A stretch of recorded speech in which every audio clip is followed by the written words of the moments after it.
بسم اللہ الرحمن الرحیم۔ السلام علیکم ناظرین، آج کا ویڈیو انبیاء سابقین اور خاتم النبیین کے معجزات کا بیان ہے، لہٰذا ویڈیو کو آخر تک ضرور دیکھیں۔ ہر نبی کا معجزہ چونکہ اس کی نبوت کے ثبوت کی دلیل ہوا کرتا ہے، اس لیے خداوند عالم نے ہر نبی کو اس دور کے ماحول اور اس کی امت کے مزاج عقل و فہم کے مناسب معجزات سے نوازا۔ چنانچہ مثلاً حضرت موسیٰ علیہ السلام کے دور میں چونکہ جادو اور شاعرانہ کارنامے اپنی ترقی کی اعلیٰ ترین منزل پر پہنچے ہوئے تھے، اس لیے اللہ تعالیٰ نے آپ کو ید بیضاء اور عصا کے معجزات عطا فرمائے، جن سے آپ نے جادوگروں کے ساحرانہ کارناموں پر اس طرح غلبہ حاصل فرمایا کہ تمام جادوگر سجدہ میں گر پڑے اور آپ کی نبوت پر ایمان لائے۔ اسی طرح حضرت عیسیٰ علیہ السلام کے زمانے میں علم طب انتہائی معراج ترقی پر پہنچ چکا تھا، اور اس دور کے طبیبوں اور ڈاکٹروں نے بڑے بڑے امراض کا علاج کر کے اپنی فنی مہارت سے تمام انسانوں کو مسحور کر رکھا تھا۔ اس لیے اللہ تعالیٰ نے حضرت عیسیٰ علیہ السلام کو مادرزاد اندھوں اور کوڑھیوں کو شفا دینے اور مردوں کو زندہ کر دینے کا معجزہ فرمایا، جس کو دیکھ کر دور مسیحی کے اطباء اور ڈاکٹروں کے ہوش اڑ گئے اور وہ حیران و صدر رہ گئے، اور بالآخر انہوں نے اس معجزات کو انسانی کمالات سے بالا تر مان کر آپ کی نبوت کا اقرار کر لیا۔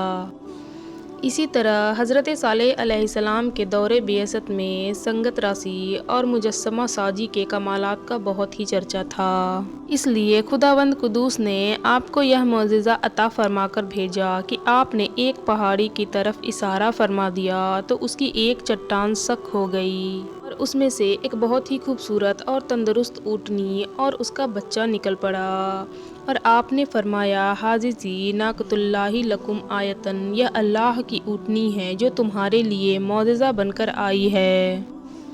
حضرت صالح علیہ السلام کی قوم آپ کا یہ معجزہ دیکھ کر ایمان لائی۔ الغرض اسی طرح ہر نبی کو اس دور کے ماحول کے مطابق اور اس کی قوم کے مزاج اور ان کی افتاد طبع کے مناسب کسی کو ایک، کسی کو دو، کسی کو اس سے زیادہ معجزات ملے،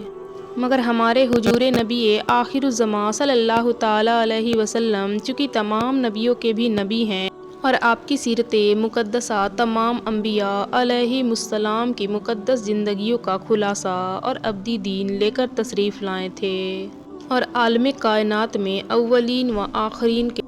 تمام اقوام و ملل آپ کی مقدس دعوت کے مخاطب تھے، اس لیے اللہ تعالیٰ نے آپ کی ذات مقدسہ کو انبیاء سابقین کے تمام معجزات کا مجموعہ بنا دیا،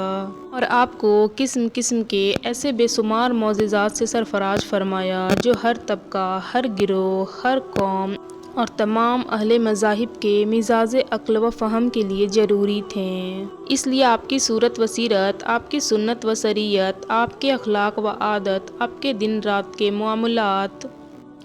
غرض آپ کی ذات و صفات کی ہر ادا اور ایک ایک بات آپ کے دامن میں معجزات کی ایک دنیا کے لیے ہوئے ہیں۔ آپ پر جو کتاب نازل ہوئی وہ آپ کا سب سے بڑا اور قیامت تک باقی رہنے والا ایسا ابدی معجزہ ہے جس کی ہر آیت آیت بینات کی کتاب اور جس کی 70 معجزات کا دفتر ہے۔ آپ کے معجزات عالم اعلیٰ اور عالم اسفل کی کائنات میں اس طرح جلوہ فگن ہوئے کہ فرش سے عرش تک آپ کے معجزات کی عظمت کا ڈنکا بج رہا ہے۔ روئے زمین پر جمادات، نباتات، حیوانات کے تمام عالموں میں آپ کے طرح طرح کے معجزات کی ایسے ہماگیر حکمرانی و سلطنت کا پرچم لہرایا کہ بڑے بڑے منکروں کو بھی آپ کی صداقت و نبوت کے آگے سرنگو ہونا پڑا، اور معاندین یعنی مخالف کے سوا ہر انسان خواہ وہ کسی قوم و مذہب سے تعلق رکھتا ہو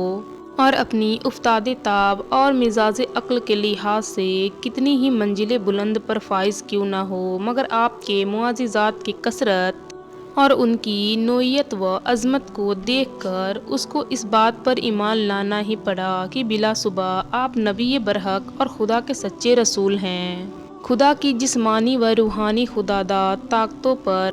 اگر نظر ڈالی جائے تو پتہ چلتا ہے کہ آپ کی حیات مقدسہ کے مختلف دور کے محیر الافق کارنامے بجائے خود عظیم سے عظیم تر معجزات ہی معجزات ہیں۔ کبھی عرب نے ناقابل تکثیر پہلوانوں سے کشتی لڑ کر ان کو پچھاڑ دینا،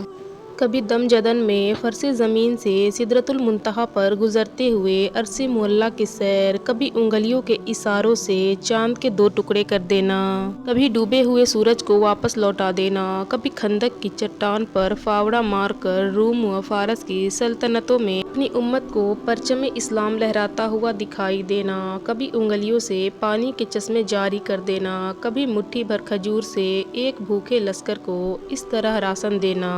کہ ہر سپاہی نے شکم سیر ہو کر کھا لیا، وغیرہ وغیرہ معجزات کا ظاہر کر دینا۔ یقیناً بلا شبہ یہ وہ معجزانہ واقعات ہے کہ دنیا کا کوئی بھی سمیع العقل انسان ان سے متاثر ہوئے بغیر نہیں رہ سکتا۔